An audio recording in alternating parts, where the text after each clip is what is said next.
सोमनाथ मंदिर, राम जन्मभूमि, कृष्ण जन्मभूमि, काशी विश्वनाथ, ये कुछ ऐसे मंदिरों के नाम हैं जिन्हें आपने बहुतायत सुना है और आप इन मंदिरों के इतिहास के बारे में जानते हैं। कैसे विदेशी आक्रांताओं ने भारत पर आक्रमण कर हिंदू संस्कृति पर हमला किया और धर्म की आड़ लेकर इन मंदिरों को तोड़ा और फिर वहां मस्जिदें बनवाई। पर ऐसे हजारों मंदिर थे जो इस्लामिक आक्रांताओं के अहंकार और धर्म प्रचार की भेंट चढ़ गए, जिन्हें इसलिए तोड़ा गया ताकि हिंदू संस्कृति और उसकी पूजा पद्धतियों को नीचा दिखाया जा सके। भारत में इस्लामिक आक्रमणों की शुरुआत अरब आक्रांता मोहम्मद बिन कासिम के सिंध पर आक्रमण करने से शुरू हुई। 710 ईस्वी में सिंध के राजा दाहिर को हराकर उसने इस्लामिक आक्रांताओं के लिए भारत के रास्ते खोल दिए थे। मोहम्मद बिन कासिम की सिंध पर फतह के बाद इस्लामिक लुटेरे और आक्रमणकारियों का एक लंबा इतिहास है, जिन्होंने हिंदू, बौद्ध, जैन धर्मस्थलों को तोड़ा और कुछ पर मस्जिदें भी बनाई।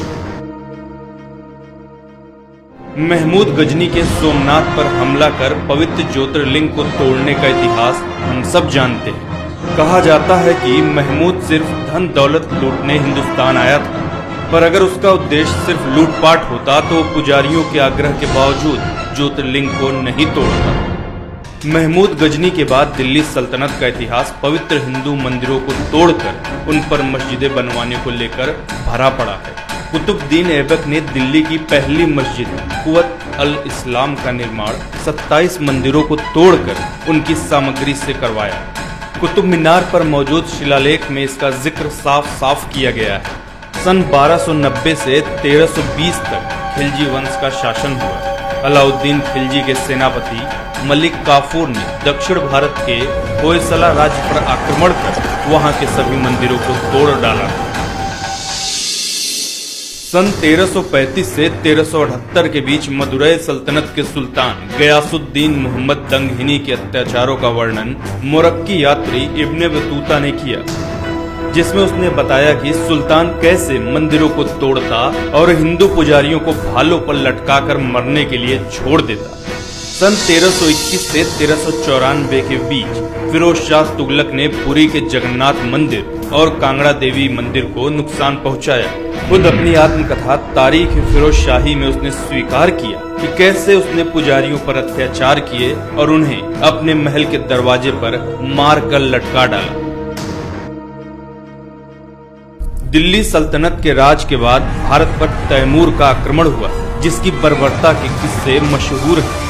उसने रास्ते पर पड़ने वाले कई मंदिर तोड़े और लोगों की गर्दन काटकर दिल्ली तक मीनारें बनवाई, ताकि वापस लौटते वक्त उसे रास्ते की पहचान रहे। सन 1399 में सिकंदर बुत शिकन का प्रादुर्भाव हुआ, जिसने कश्मीर के प्रसिद्ध मार्तंड मंदिर को तोड़ा।